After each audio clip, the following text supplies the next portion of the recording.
Fala galera, nossa aula de hoje é sobre conjunto dos números irracionais. Nessa aula a gente vai conhecer as características desses números irracionais, nós vamos conhecer como é feito o cálculo com raízes onde o resultado também é um número irracional, vamos conhecer o número π, que também é um número irracional, e vamos também verificar como que a gente utiliza o número π em cálculos com circunferência. Meu nome é Fernando Lima, sou professor de Matemática e Finanças, sejam muito bem-vindos à aula. Então olha só, a gente vai trabalhar com o conjunto dos números irracionais. Primeira coisa que a gente precisa saber é a representação. Representação dos números irracionais, ele é representado por essa letra I, geralmente com um tracinho a mais. A letra I ela vai representar para a gente o conjunto dos números irracionais. Agora, quais são as características desses números que fazem parte do conjunto dos irracionais? A gente vai utilizar exemplos para a gente verificar isso. Olha só, o primeiro exemplo eu tenho esse número aqui, ó, 1, 10, 100, 1000, 10.000 e assim sucessivamente. Observe o seguinte, o que acontece nesse primeiro exemplo que eu tenho aqui é que eu tenho uma sequência de números que eles não se repetem.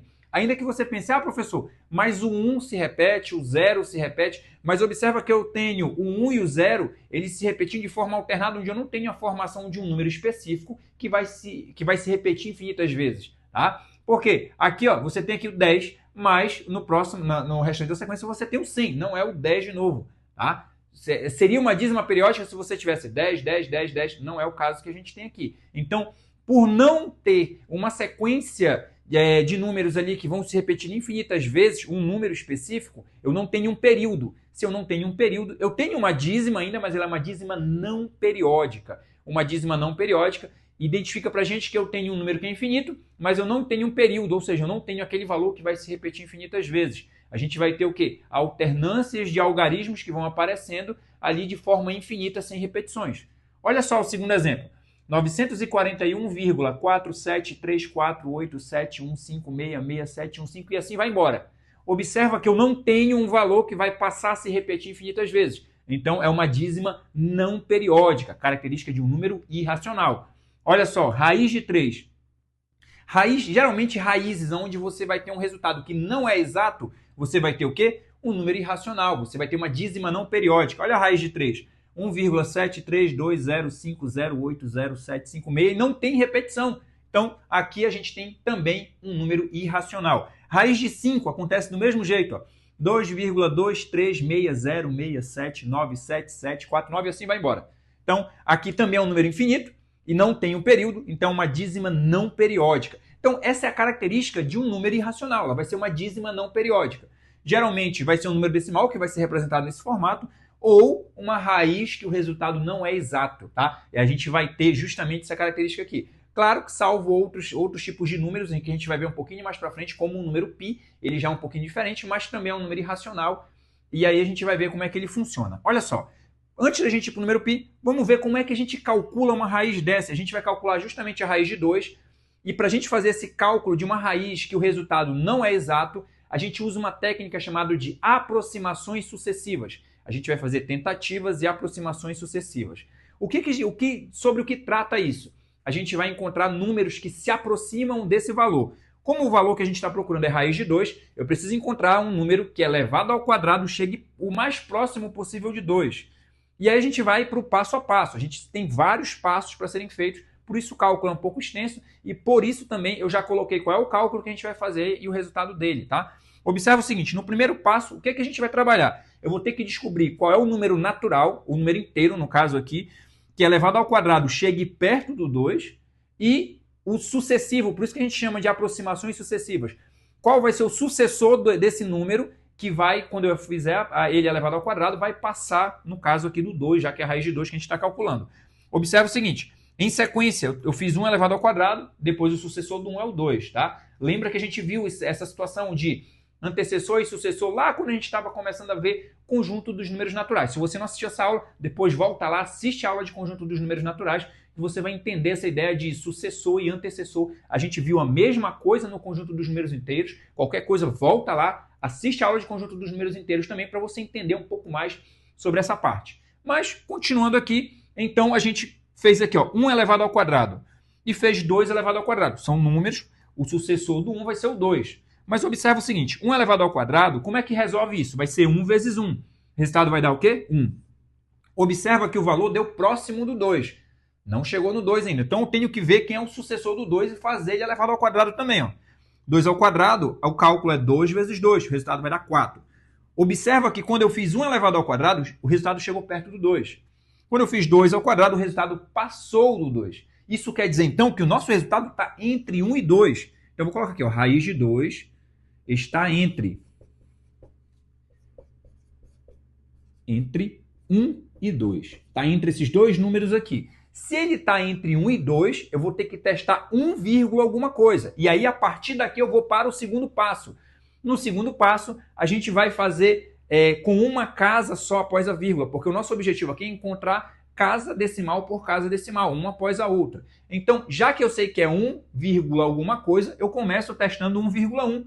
Então, eu vou fazer aqui ó, 1,1 ao quadrado. E quem é o sucessor do 1,1 aqui? Com uma casa depois da vírgula? Seria 1,2, depois 1,3, 1,4, 1,5. Então, eu fiz cada um desses elevado ao quadrado. Ah, professor, por que a gente parou no 1,5? A gente vai ver que eu parei no 1,5 ao quadrado justamente por causa dos resultados. Olha só, 1,1 ao quadrado é 1,1 vezes 1,1. Resultado, 1,21. Tá? 1,2 ao quadrado, como é que resolve? 1,2 vezes 1,2. Resultado, 1,44. Observa que até aqui eu não cheguei no 2. Então, por isso que eu continuei fazendo a conta. Se eu já tivesse chegado no 2, eu poderia parar igual eu parei no primeiro passo, tá? E aí, olha só, quando a gente fez 1,3 ao quadrado, é 1,3 vezes 1,3, deu 1,69, ainda não chegou no 2. Então, passei para 1,4. 1,4 ao quadrado é 1,4 vezes 1,4, deu 1,96. Ah, professor, chegou mais perto, mas ainda não chegou no 2. Então, a gente continua. 1,5 ao quadrado, que é 1,5 vezes 1,5. Resultado, 2,25. Observa que em todos os passos que a gente vai fazer, vai chegar um momento que você vai fazer uma aplicação aqui do cálculo. O resultado vai chegar perto e o outro vai passar. Sempre vai acontecer isso. Você precisa encontrar quais são esses dois números sucessivos que um vai chegar perto e o outro vai passar do valor que a gente está procurando. Qual é o valor que a gente está procurando? O 2, porque a gente está calculando a raiz de 2. Aqui deu 1,96, o outro passou do 2, porque deu 2,25. Isso quer dizer que o nosso resultado está entre esses dois aqui, ó. O resultado está entre 1,4 e 1,5. Vou só colocar aqui, ó, entre 1,4 e 1,5. Se o nosso resultado está entre 1,4 e 1,5, quer dizer que é 1,4 e mais uma casa depois da vírgula. Aí sim eu vou para o terceiro passo, que é encontrar qual é a próxima casa que eu vou ter depois da vírgula, tá? E observa o seguinte, cuidado com isso, galera. Eu vejo muita gente errando isso. Ah, o valor vai ser vai ficar entre 1,96 e 2,25? Não.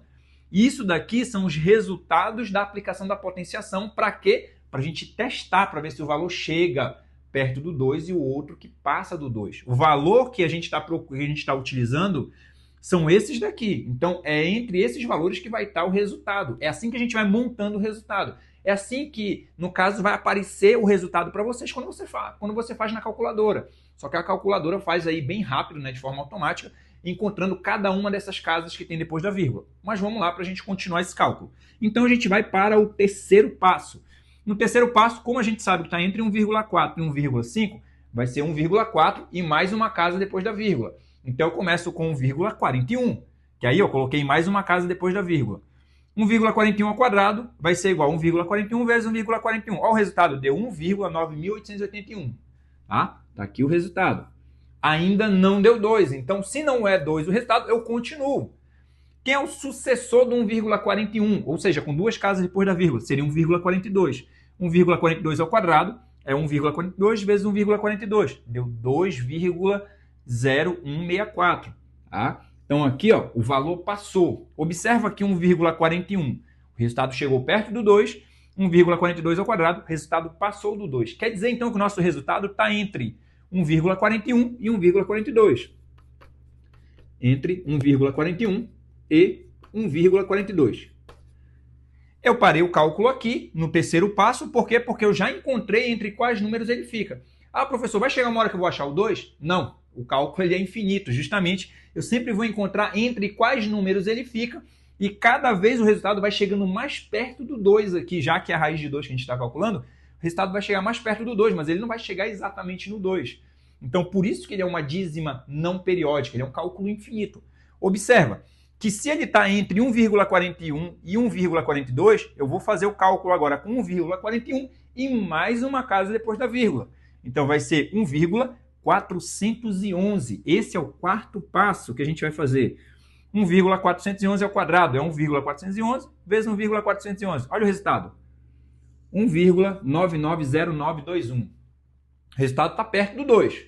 Mas eu tenho que testar quem é o sucessor do 1,411. Olha só, então 1,412 ao quadrado é 1,412 vezes 1,412.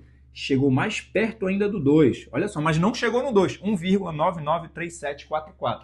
Por isso que a gente tem que ir fazendo os sucessores, porque às vezes a gente acha que tá muito próximo, mas tem outro que deixa mais próximo ainda do resultado. Então vamos seguindo. Então a gente vai para 1,413 ao quadrado, que é 1,413 vezes 1,413. Olha o resultado. 1,996569. Chegou mais perto ainda, mas não chegou no 2. Então vamos seguindo para o próximo.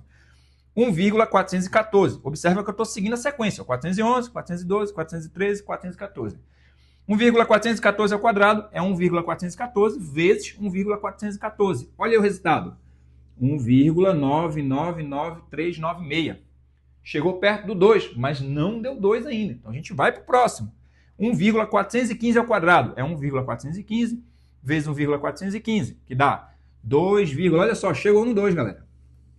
2,002225. Aqui, então, quando eu fiz 1,414, o resultado chegou perto do 2. 1,415, o resultado passou do 2. Então, nosso resultado está entre 1,414 e 1,415. Vou colocar aqui entre 1,414 e 1,415. Isso quer dizer o quê? Que se eu fosse continuar o cálculo, eu não vou continuar aqui, eu ia continuar com 1,414 e mais uma casa depois da vírgula. Então seria basicamente isso aqui. Observa que isso é um processo infinito e por ser um processo infinito, o que a gente acaba utilizando na maioria das vezes? A gente faz o cálculo até a quantidade de casas depois da vírgula que a gente está procurando ou que a gente está precisando para fazer um cálculo. Se você precisa, por exemplo, de uma casa só depois da vírgula, você poderia parar aqui no segundo passo. Ah, precisa de 2 casas depois da vírgula? Você pode parar aqui. Precisar de 3, pode parar aqui. Se precisar de mais, você vai continuando esse cálculo quantas vezes você precisar. Então, observa que a calculadora ela deixa ali uma quantidade bem grande de casas depois da vírgula, porque você tem um cálculo até aquele certo ponto, mas você conseguiria continuar ele quantas casas depois da vírgula fossem necessárias. Então, aqui, ó, para efeito do que a gente fez, com até 3 casas depois da vírgula, eu vou colocar bem aqui, ó, raiz de 2 vai ser aproximadamente, eu vou usar lá 1,414, 3 pontinhos, por quê? Porque esse valor aqui, ele não é um valor exato, tá? Só para lembrar, ele é uma dízima não periódica. O 414 não é o que vai se repetir, nem o 14, nem o 41. Ah, vai aparecer 1 de novo? O 41 vai se repetir infinitas vezes? Também não. Isso daqui é uma dízima não periódica. A gente só encontrou esses 3 porque a gente só calculou até esses 3. Se você continuar o cálculo, você vai encontrando outros algarismos que vão compor o resultado da raiz de 2. Ah, se eu precisar calcular a raiz de 3, é o mesmo processo que você vai fazer, só que você pretende encontrar quem? O número 3. Ah, se precisar calcular a raiz de 5, é o mesmo processo que você vai fazer, só que você vai procurar encontrar o número 5 como resultado. E aí você vai fazer primeiro passo, segundo passo, terceiro, quarto, quantos passos forem necessários para você encontrar a quantidade de casas que você precisa para o seu cálculo. E aí a gente encerra essa parte e vai para a próxima parte, que agora é a parte que a gente vai calcular com o número π. Então vamos lá, continuando. O que a gente vai ver agora é o número π. E para a gente entender um pouco sobre o número π, como é que a gente faz o cálculo dele, eu peguei um exemplo aqui, esse exemplo eu coloquei numa tabela para a gente resolver. Do que se trata essa tabela? É do seguinte, olha, comprimento da circunferência e diâmetro das moedas de real. Então a gente vai fazer uma comparação aqui, a gente vai ver uma relação, na verdade, entre o comprimento da circunferência e o diâmetro de algumas moedas aqui do plano real que a gente tem. Então olha só, aqui eu coloquei a coluna das moedas, aqui é o comprimento da circunferência em milímetros, eu tenho o diâmetro em milímetros e aqui a gente vai fazer a divisão do comprimento da circunferência pelo diâmetro, tá? Se você não conhece esses elementos ainda da circunferência, calma que a gente vai ver com mais detalhes, riquezas de detalhes, como que funciona, o que é cada um desses elementos e como eles se comportam dentro de uma circunferência. Mas o que a gente vai fazer agora, o que a gente precisa saber, é como que a gente faz para calcular o número π. Então vai ser o seguinte, olha só, se a gente for observar na moeda de R$1, se você calcular lá, se você fizer a medida do comprimento da circunferência de uma moeda de R$1, ela vai dar 84,82 milímetros, aproximadamente, tá? E se você for medir o diâmetro da moeda de R$1, ela vai dar 27 milímetros aproximadamente. Então, se você dividir, aí o que a gente tem aqui? A gente vai dividir o comprimento da circunferência pelo diâmetro. Se você dividir o comprimento da circunferência pelo diâmetro, vai dar aproximadamente 3,14, tá? É um valor aproximado. E aí a gente vai ver que o resultado vai ser aproximadamente esse. Na maioria das vezes, para os nossos cálculos, a gente acaba utilizando 3,14. Mas, dependendo da situação, você pode precisar usar mais casas ainda que existem depois da vírgula. Por quê? Porque esse número não é um número decimal exato. E nem uma dízima periódica. Na verdade, ele é uma dízima não periódica. A gente não tem um valor um número que vai se repetir infinitas vezes. Então, ele vai ser um número irracional também, por causa disso. Olha só, a outra moeda que a gente vai observar aqui, a moeda de 50 centavos, se você fizer a medida, vai dar 72,26 milímetros aproximadamente. O diâmetro dela vai dar aproximadamente 23 milímetros. Se você dividir 72,26 por 23, vai dar aproximadamente 3,14 também. Tá? Então a gente já começa a observar aqui, olha, que os resultados são os mesmos. O que acontece? Olha só, o comprimento da circunferência da moeda de R$1 ela é maior e o diâmetro também vai ser maior. Quando você vem para de 50 centavos, ela é menor e o diâmetro também é menor. Existe aqui uma relação que a gente vai ver entre o comprimento da circunferência e o diâmetro. Se você aumenta a circunferência, aumenta o diâmetro. Se você diminui a circunferência, você diminui o diâmetro. Então você tem uma questão de proporcionalidade entre o comprimento da circunferência e o diâmetro. Por isso que gera o mesmo resultado. Olha só, na moeda de 25 centavos, 78,54 milímetros aproximadamente. O diâmetro, 25 milímetros. Se você dividir o comprimento da circunferência pelo diâmetro, aproximadamente 3,14 também. A mesma coisa acontece com as outras moedas. A de 10 centavos, 62,83 de comprimento de circunferência, 20 milímetros de diâmetro. Fazendo a divisão, 3,14 aproximadamente. A de 5 centavos, 69,12 milímetros, o comprimento da circunferência, e o diâmetro, 22 milímetros. Dividindo 69,12 por 22, aproximadamente 3,14. Então foi assim que foi identificado o número π, porque isso aqui serve para qualquer circunferência que você pegar. Se você fizer a divisão do comprimento dessa circunferência pelo diâmetro, você vai encontrar um número de aproximadamente 3,14. E aí foi estabelecido que esse aproximadamente 3,14 seria o número π. Tá? E aí a gente usa ele justamente para cálculo de medida de comprimento de circunferência, que é o que a gente vai ver agora, como que a gente utiliza o número π para fazer cálculo de comprimento de circunferência. Só para a gente lembrar, olha, o π, como eu falei para vocês, ele não é um número exato, tá? Nem é uma dízima periódica. Olha só, a representação do número π com mais casas depois da vírgula. O π seria aproximadamente 3,14, 15, 92, 653 e infinitos números ainda que tem para frente, tá? Então, aqui, como eu falei para vocês, geralmente nos nossos cálculos a gente usa aproximadamente 3,14. Mas, dependendo do cálculo, você pode precisar usar mais casas depois da vírgula e você precisa saber que o π é um número irracional, então você tem mais casas ainda depois da vírgula, caso você precise utilizar.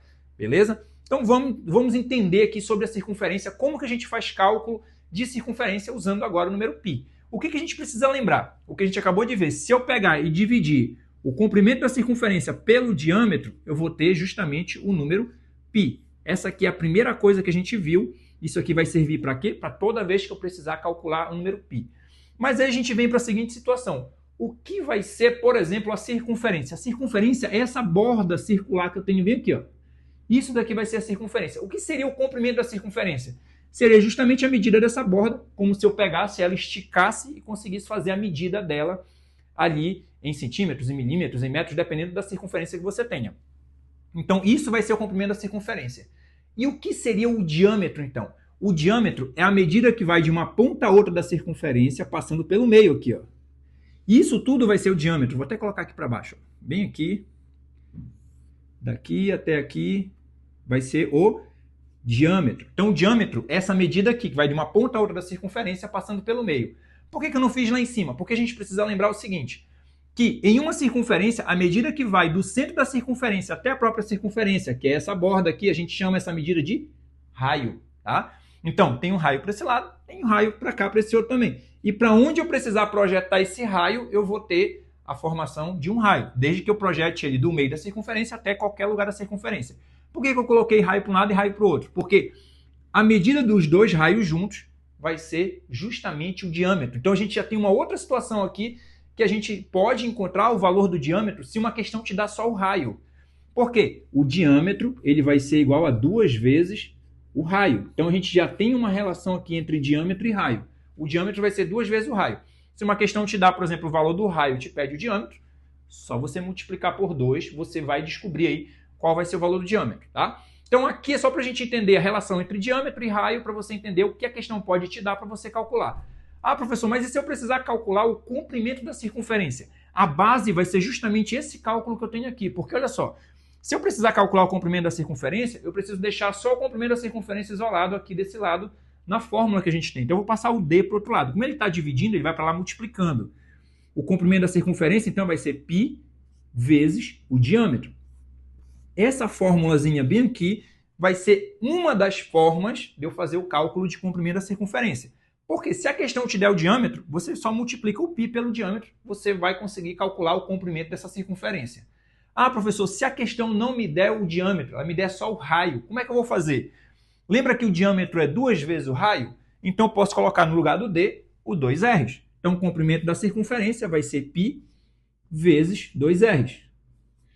Isso daqui também é outra forma da gente calcular o comprimento da circunferência. Então depende muito das informações que a questão te deu. Se a questão te der o diâmetro, você usa essa formulazinha de cima. π vezes o diâmetro. E aí o π, na maioria das vezes, geralmente a gente usa ele como aproximadamente 3,14. Vou até colocar aqui. π, a gente usa aproximadamente 3,14. Ou seja, para te calcular o comprimento da circunferência, tu só precisa saber ou o diâmetro ou o raio.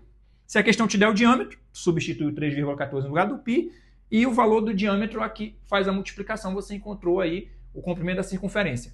Se a questão te der o raio, você substitui o π por 3,14, que geralmente é o valor que a gente utiliza, multiplica por 2 e multiplica pelo valor do raio, você também encontra. Tá? Isso daqui é um formato que pode ficar também essa fórmula, mas geralmente o formato que mais aparece em livros que vocês vão ver por aí é esse aqui. O comprimento vai ser... Eu vou só trocar de lugar aqui, ó. O 2 com o π vai ser aqui, ó. 2 vezes o π vezes o raio. Tá? Geralmente a gente encontra nesse formato aqui, eles estão se multiplicando, tá, galera? Geralmente a gente encontra nesse formato aqui a fórmula do comprimento da circunferência, porque fica mais fácil de memorizar, né? O cálculo do comprimento da circunferência, 2π raio. Pronto. E aí você tem a fórmula para calcular. Então, aqui você só precisa saber a medida do raio. O π substitui por 3,14, faz as multiplicações. Ah, a questão te deu o diâmetro? Substitui no lugar do D, nessa outra fórmula, multiplica pelo π, que é 3,14 aproximadamente, você vai ter aí o cálculo do comprimento de uma circunferência. Galera, essa era a aula que a gente tinha para hoje. Se você gostou, deixe seu like, inscreva-se e ative o sininho para receber as notificações das próximas aulas. Até mais, galera. Valeu!